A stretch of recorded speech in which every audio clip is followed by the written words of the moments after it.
It is now with great pride that I have the honor to introduce to all of you the Governor of the great state of North Dakota, the Honorable Jack Dalrymple.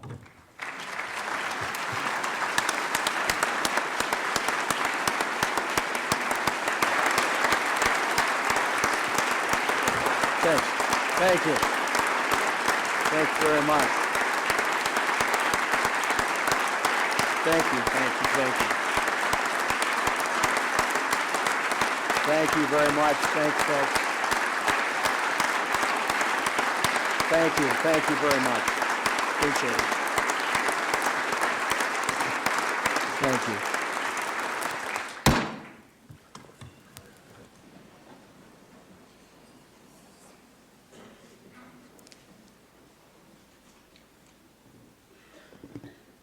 Before we begin today, I would ask you to join me in a moment of silence for the victims of the tragic school bus accident that occurred yesterday afternoon near Larimore. They and their families need our prayers today.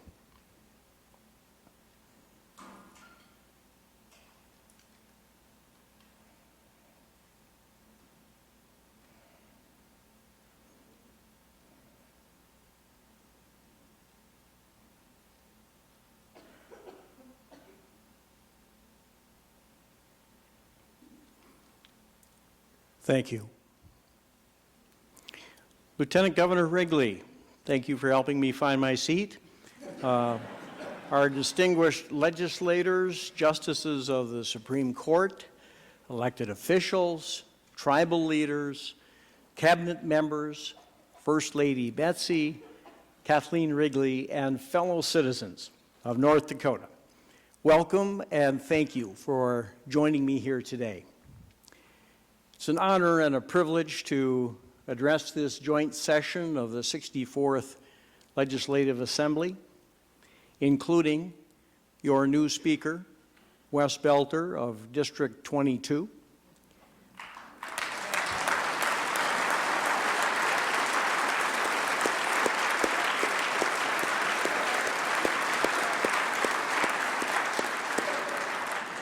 Wes and I came into the House together in 1984, hardly aged a bit.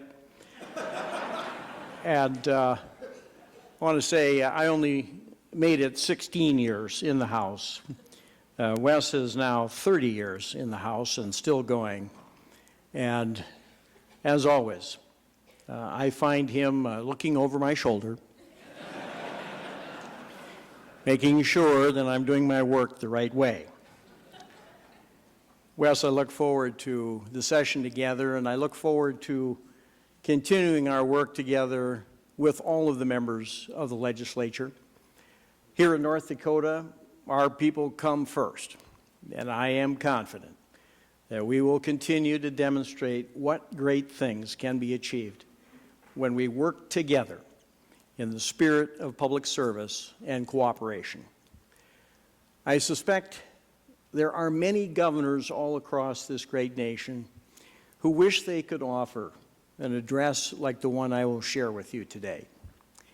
Ladies and gentlemen, 2 years ago, I stood before you and reported that the state of the state was strong.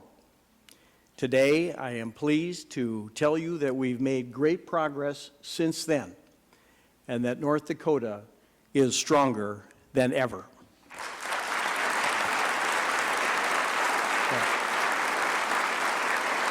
Back.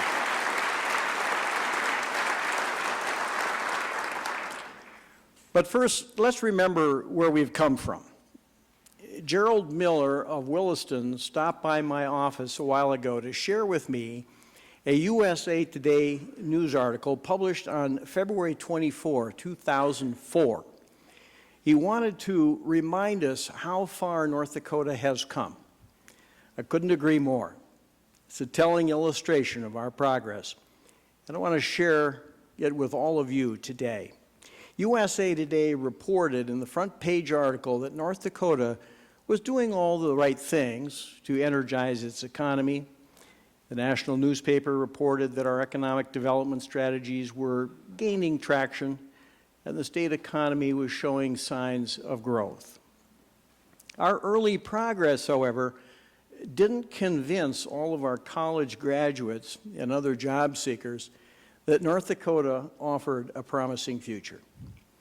Many of our young and well-educated were still leaving in droves. North Dakota was growing older and was the only state to lose population from 2000 to 2003.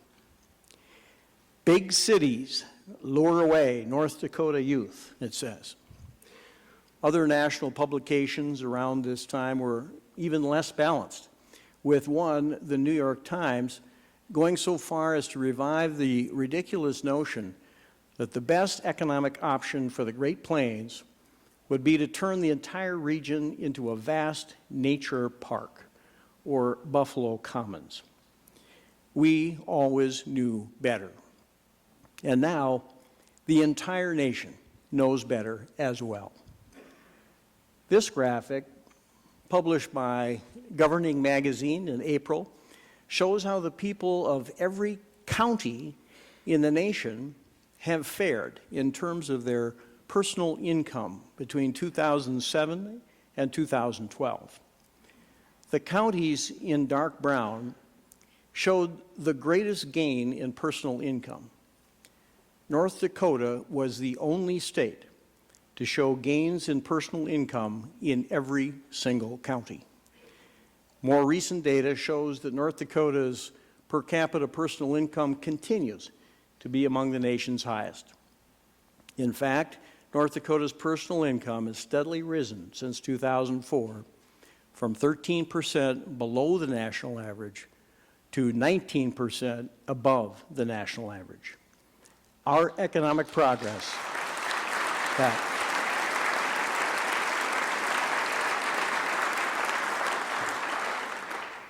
Our economic progress has not been confined to oil country. North Dakota's growth in personal income is fueled by our state's robust economy. Over the past 10 years, North Dakota's economy has averaged an annual growth rate of 10.3%, nearly 3 times that of the nation's economy. We also continue to have the nation's lowest unemployment rate at just 2.4%. And our growing commercial activity has created more than 106,000 new jobs in the past 10 years. After years of outmigration and population decline, our population is growing, and we now have some of the nation's fastest growing communities throughout the state. 2 years ago, the Census Bureau reported that North Dakota has reached a new record population of nearly 740,000 residents. North Dakota is also getting younger, a major shift in the long-term demographics and a sign of our state's bright future, bright prospects for the future. Our growth is allowing North Dakotans to stay close to home, and it's attracting new residents from across the country. Kobe Lynn told me he was astonished at what he saw when he traveled from New York City to North Dakota in 2007 to visit a friend. He expected to come across a few isolated towns, far outpaced by the nation's larger metro areas. Instead, Kobe said he found Fargo and Bismarck to be vibrant communities with more growth potential than New York. His visit must have left quite an impression, because today, Kobe, his wife JoJo, and their 2 kids call Bismarck home. The Lynns are a welcome addition to this community where they own and operate 2 restaurants, Oahu and Kobe's Japanese Steakhouse and Sushi Bar. Kobe told us he is proud and fortunate to call Bismarck home, and he's grateful for the community's strong support at his restaurants, which, by the way, employ about 35 people. Kobe and JoJo, we're glad you've come to North Dakota. Thank you for contributing to our economy, for creating jobs, and thanks for the great sushi. Kobe and JoJo, please stand and be recognized for a moment.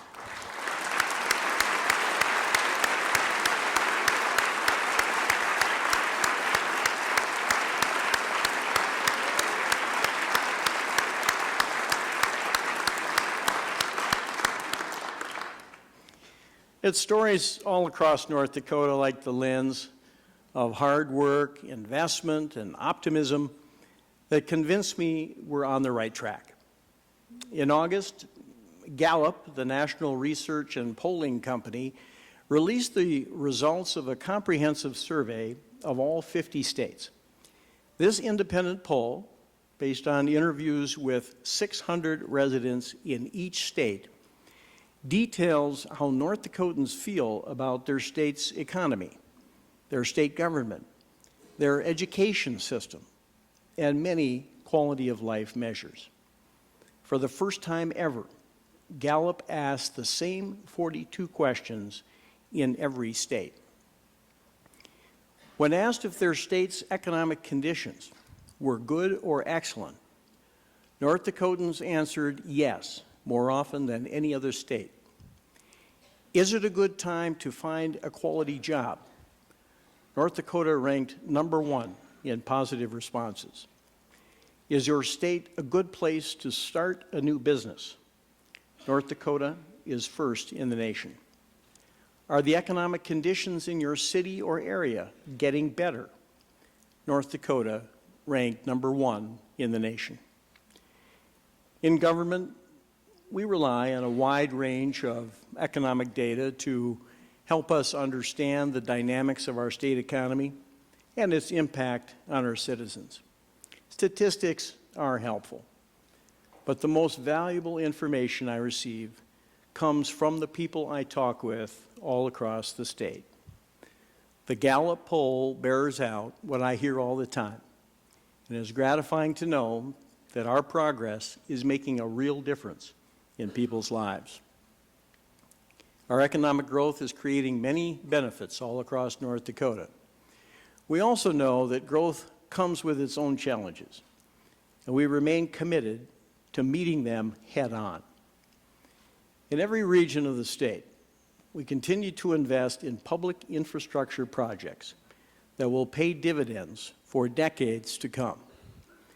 Never before in our state's history have we undertaken such an ambitious campaign to improve our roads and highways, expand water supply systems, advance flood control projects, and develop affordable housing. These projects enhance the quality of our lives and support our growing economy. We remain committed to permanent flood protection in the Fargo area and in the Minot area. We're investing in flood control projects in Devils Lake, Grafton, Williston, and on the Cheyenne River. We're also working to bring quality water supplies to more and more people. The continued development of affordable housing is another important focus. In just the past 4 years, the state has leveraged nearly $90 million in tax credits and incentive funds to support the development of about 2,500 housing units, reserved for low to moderate income residents and for key employees in the community. Our Housing Incentive Fund has worked extremely well, and we have recommended expanding the program from $35 million to $50 million during the upcoming biennium. Our PACE program has also supported the building of thousands of homes and apartments. We have focused our housing programs on Western North Dakota, but these development tools are also making a difference in other communities across the state. North Dakota's oil production region has significant infrastructure needs, and we have steadily increased the state's financial support. In the current biennium alone, the state will invest about $2.7 billion in our oil and gas producing counties. And I have recommended increasing the state support during the upcoming biennium by another $1 billion.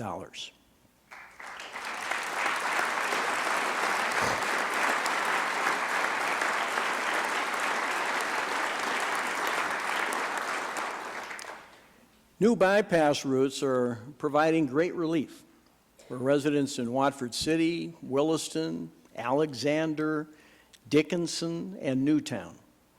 We're making good progress to four-lane US Highway 85 and upgrade our state highways in high-traffic areas throughout the region.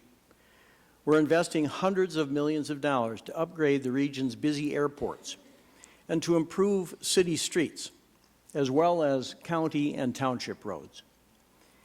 Managing the kind of growth found in our oil counties is also a heavy responsibility for local leaders. We owe a debt of gratitude to all of the region's mayors, city and county commissioners, educational leaders, and the many other people who support their community in so many ways. Ward Kozer served as mayor of Williston for 20 years before retiring last summer. He was elected mayor in 1994 when the city's population and commercial activity were in decline. Those days make a stark contrast to Ward's last 4 years in office, when Williston was rapidly expanding and became the fastest growing micropolitan area in America. Through it all, Ward provided exceptional leadership. He was a strong advocate for his community, and Williston is a better place today because of him. Ward and his wife, Joetta, are here today. Ward, would you please stand and be recognized for your many years of outstanding service to the city of Williston.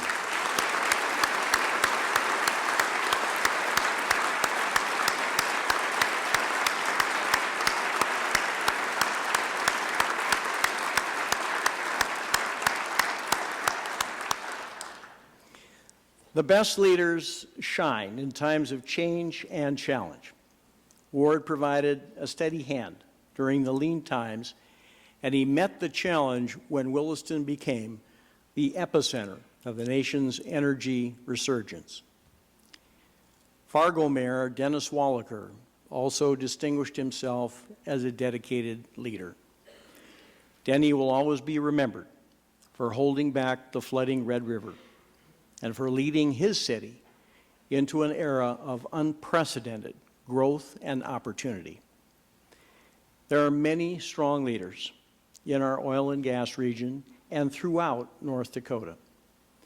Thanks to all of you who are leaders for our state. I look forward to continuing our work together as we move forward. Our commitment to meeting the challenges of growth extends well beyond infrastructure, especially in the state's oil and gas region.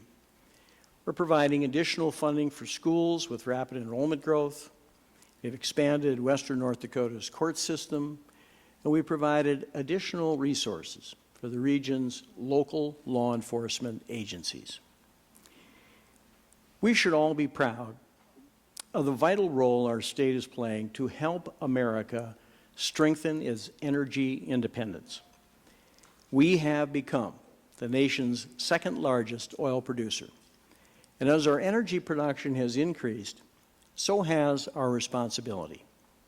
For that reason, we've taken major steps to strengthen the state's oversight of the oil and gas industry. The state has adopted new oil conditioning standards to improve the safety of Bakken oil for transport. We've required major reductions in the flaring of natural gas, and we've revised more than 60 sections of the regulatory code to strengthen our oversight of environment and environmental protections. In both the 2011 and 2013 legislative sessions, we significantly expanded our regulatory staff within the Oil and Gas Division and the Department of Health to ensure that we enforce our health and environmental rules. And I have recommended funding additional positions during this legislative session. We've also recommended that the Public Service Commission augment the work of the Federal Pipeline and Hazardous Materials Safety Administration to monitor our rail safety and pipeline integrity.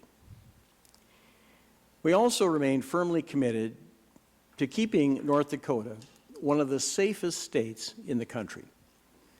Since 2011, we have steadily expanded the capabilities of our Highway Patrol, the State Bureau of Criminal Investigation, our judicial system, and the Department of Corrections Parole and Probation Services.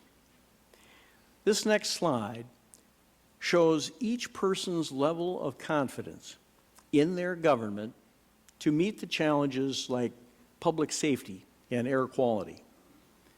When Gallup asked residents of every state if they trust their government to handle state problems, North Dakotans answered yes, more often than residents of any other state.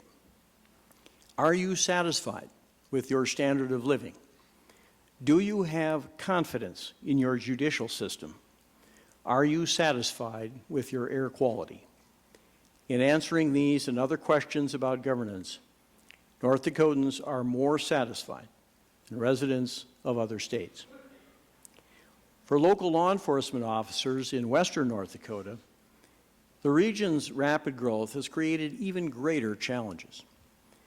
These local police and sheriff's deputies will be supported by state grant funds and the addition of 22 new Highway Patrol troopers since 2011, in addition to a new FBI office in western North Dakota. National drug and sex traffickers are finding North Dakota the wrong place to do business.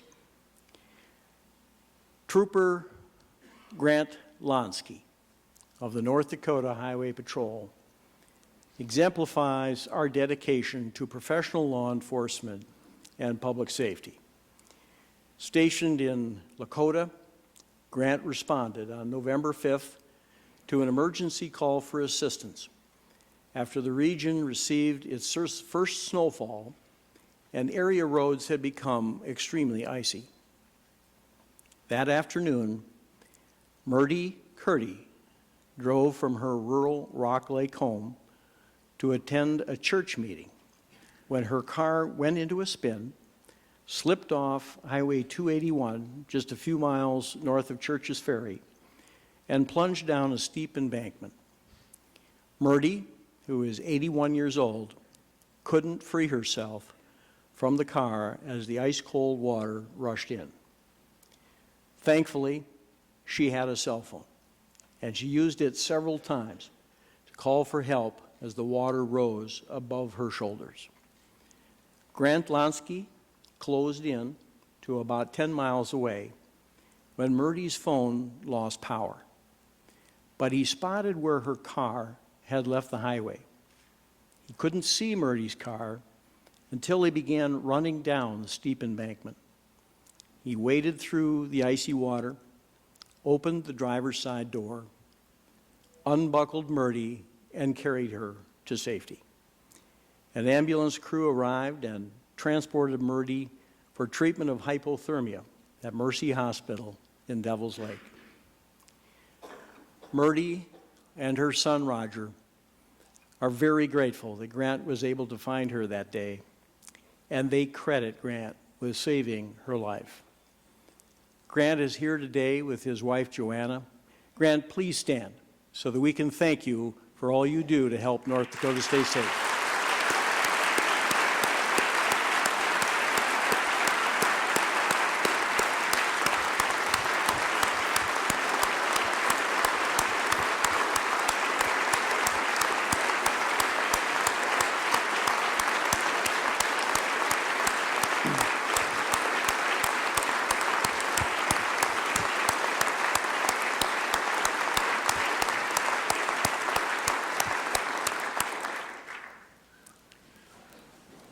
Grant, by the way, is also a member of the North Dakota National Guard. The opportunities we have in our state today are only possible because of people like Grant who serve in our nation's military, past and present. They keep our nation safe, and we are forever in their debt. Whether responding to natural disasters here at home, or defending our nation in overseas or stateside missions, the members of the North Dakota National Guard continue to demonstrate their expertise and competency as a trained and ready force. Since the September 11th attacks on America, our Guard has mobilized nearly 7,000 soldiers and airmen in support of the global war on terrorism. An impressive contribution to our nation's military might. Even more impressive, about 70% of all members serving today have joined since 9/11. For every 10,000 citizens in North Dakota, 65 serve in the North Dakota Guard, a rate more than 4 times the national average. There is no doubt that our Guardsmen and all of our military members and veterans are truly the best in the nation.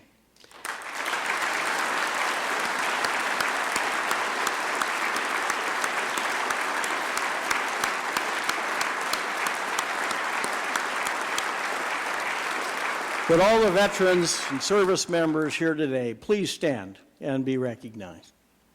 Please stand, veterans and service members.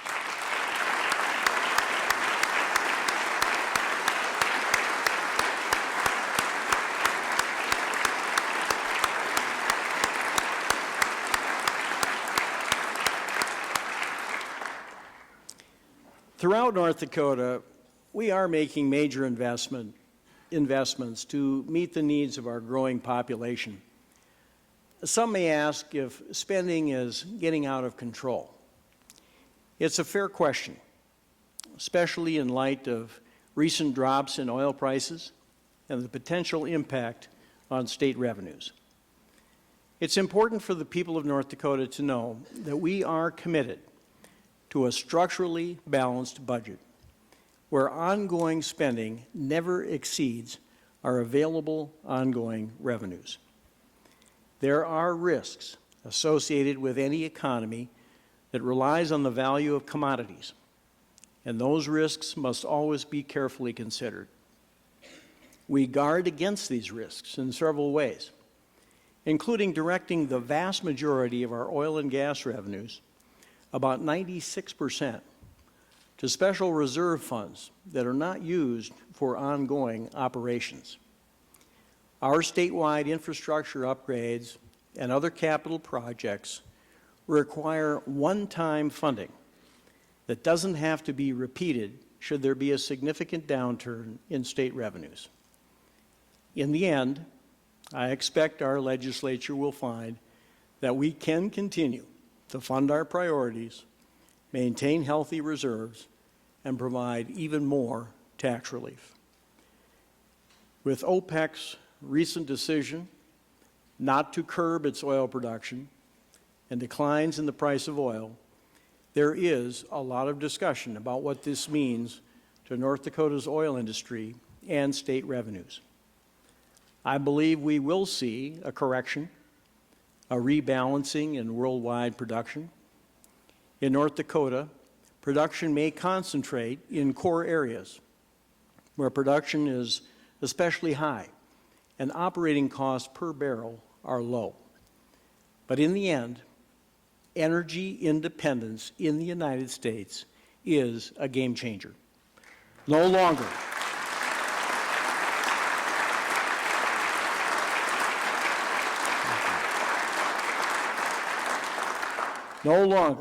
can OPEC and other foreign oil producers hold our country hostage to their control of oil supplies. Thank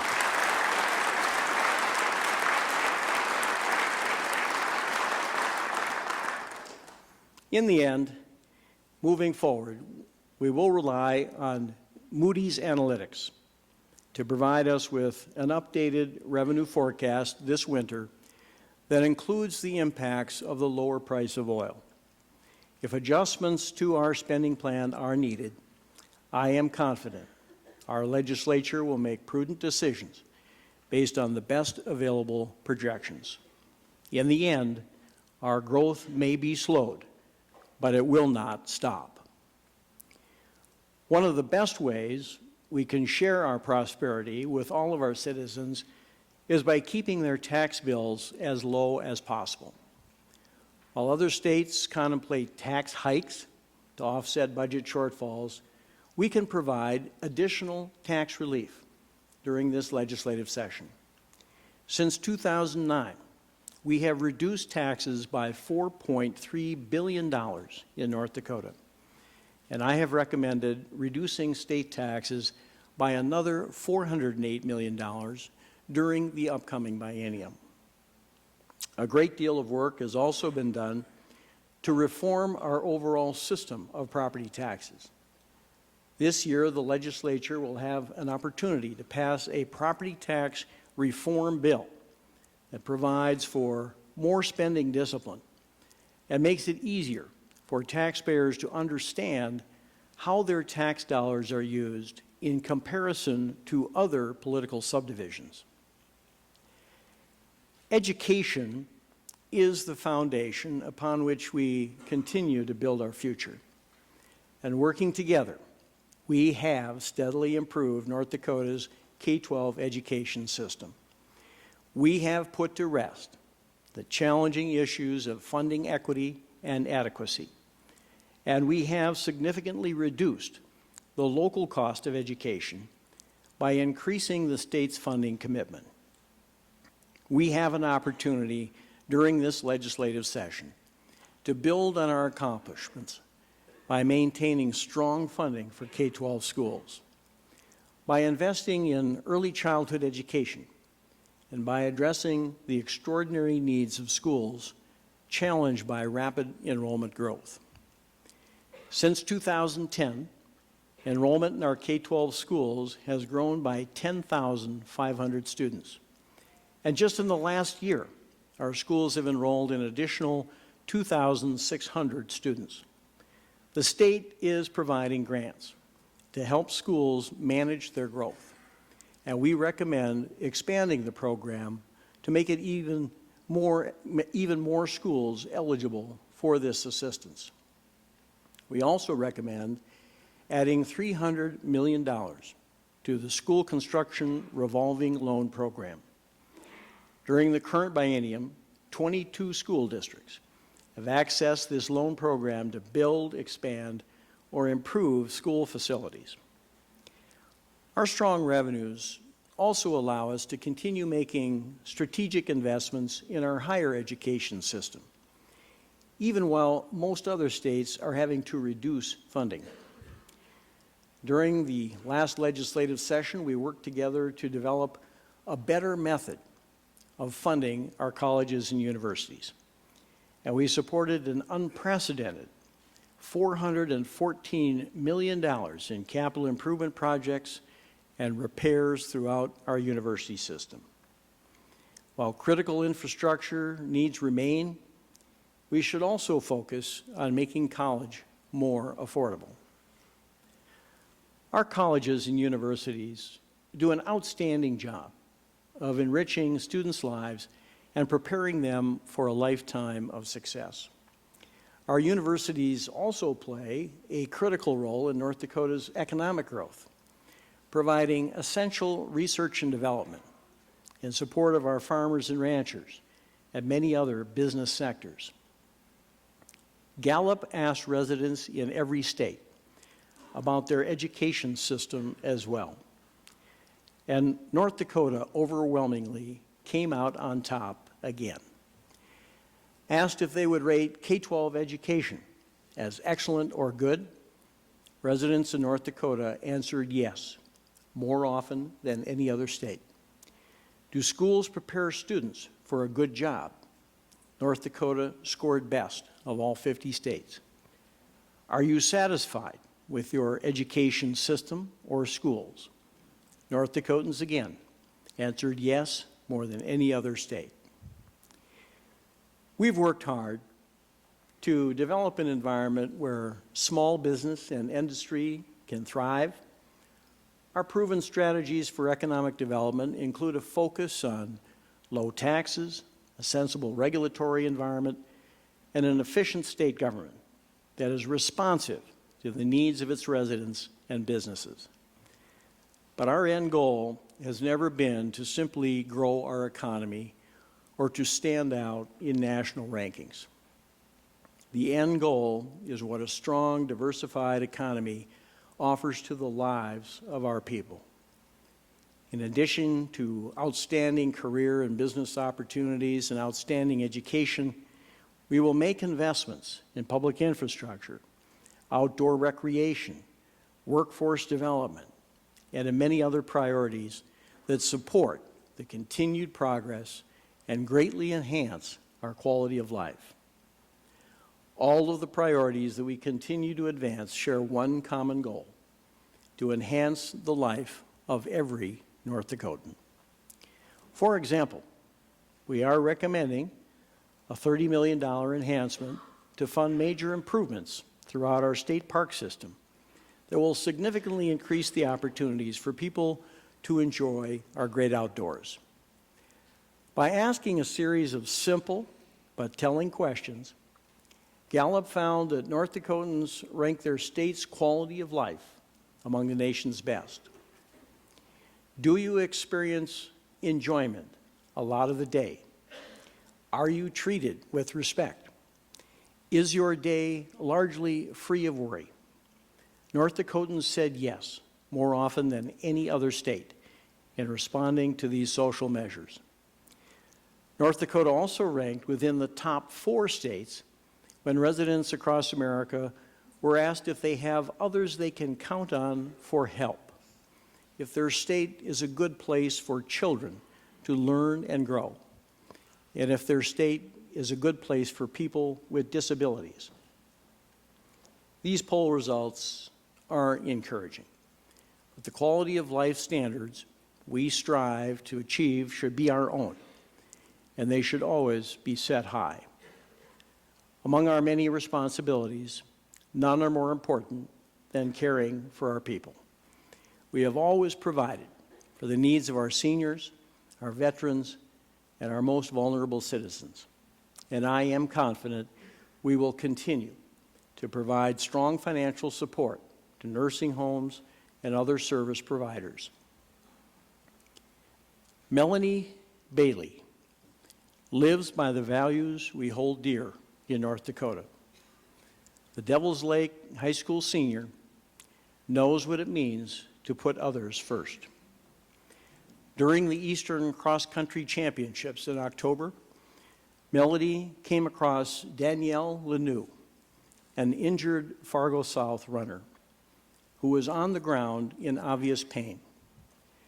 Rather than pushing on with her own race, Melanie stopped to help and then carried Danielle on her back to the finish line. Melanie's compassion drew national attention, including an appearance on the Ellen DeGeneres Show. Melanie, please stand so that we can thank you for demonstrating so well the true spirit of North Dakota.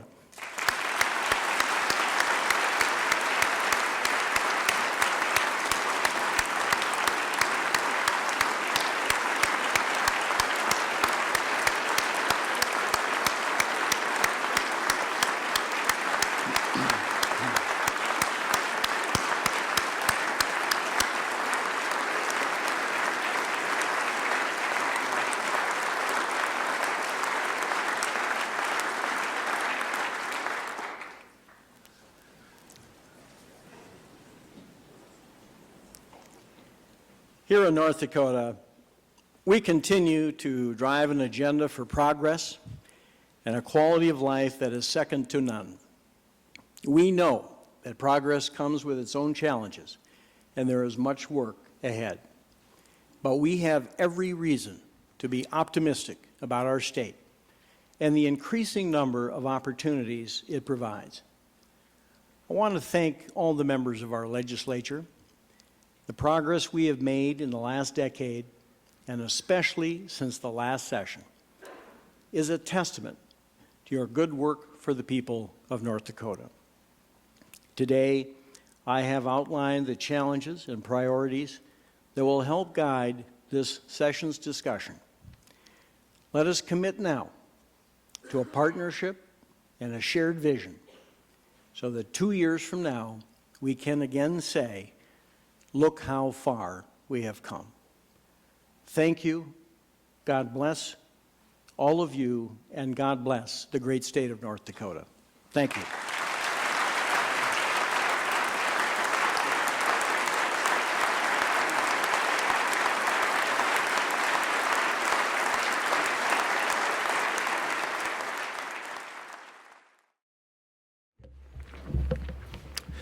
Well, thank you very much for joining us. This is our response to Governor Dalrymple's address today. Just to talk about the style of it, I thought it was very well delivered. I thought the governor was appropriately optimistic. I certainly appreciated his stories that he wove into the speech, including one about Grant Lonsky, who I went to high school with. I didn't know that the courageous story that he was involved with saving that woman outside of Devil's Lake. So I thought very well delivered. And obviously the story today is about the State of the State address. But the story of this session has to be about how we keep the state of North Dakota strong for future generations. And that's what we're going to turn our attention to come tomorrow morning.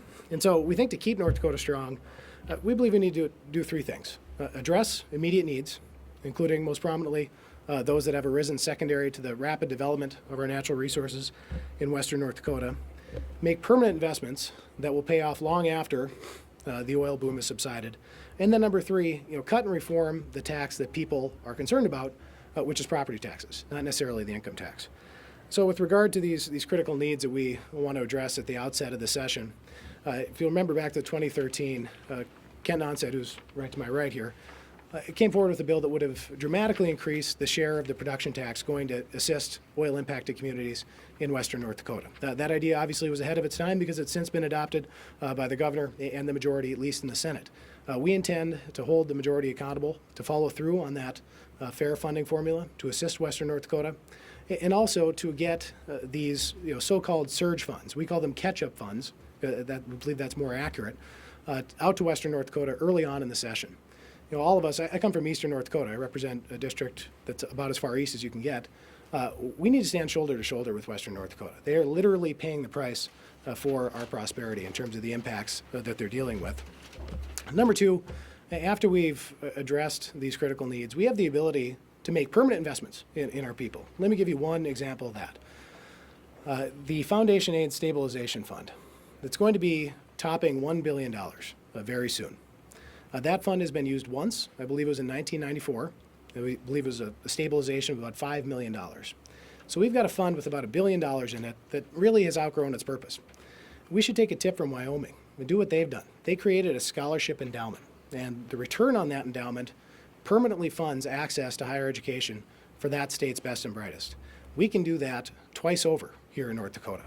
And so my colleagues and I will have a resolution going forward that would transform the Foundation Aid Stabilization Fund into a scholarship endowment to ensure access to higher education for our kids in perpetuity. And then on the issue of taxes, we'd like to see the majority, amid the falling price of oil that we've experienced, we'd like to see them walk back their proposal to eliminate personal and corporate income taxes. We believe that would make our budget more dependent on the price of one commodity rather than less. But at the same time, we extend a hand to the majority in our efforts to reform and more sustainably cut the property tax. We believe the people of North Dakota want us to focus in on cutting that tax rather than eliminating the income tax and corporate income tax, which we may need someday to fund things as basic as K through 12 education. And so here to talk about some of the other issues that we're going to be facing this session, my good friend and colleague in the House, Senator Kent Nonset. Or Representative Kent Nonset. Sorry to demote you. Well, thank you, Senator Schneider. Welcome here today, and everybody knows that I am from western North Dakota. It's always been a concern of mine and how that going forward. I come to the State of the State address, and it is. We know the state's strong, and he laid that out. It is strong. But I always like to see, what's the state going to look at 10 years from now and 20 years from now? I didn't see that. We could talk about all the things that we've done and accomplished, but where are we at that point? And I was really hoping that we could move forward to that. Mac talked about previous bills and earlier funding. Well, we're at the point where we're really at a crossroads. I still believe we had the funding to put this thing ahead of us 4 years ago. And if we would have laid out that vision 4 years ago, I think today our economy would be a lot stronger, and we wouldn't even have to talk about lower prices of oil and where we at that point. We're still going to take credit for a one-time resource, which is a concern for mine, but it's moving forward and taking the abilities that we have today and put a vision on what's the state of North Dakota going to look like 10 years from now, 20 years from now. How are we going to grow this? No, we're going to continue through the same policies to grow that. Let's lay out a plan that way, and that's where I look when we come back and have a state of the state address and a vision for North Dakota. So I'm happy we're strong, but I'm a little disappointed looking for where we're going to be at 10 and 20 years from now. Thank you.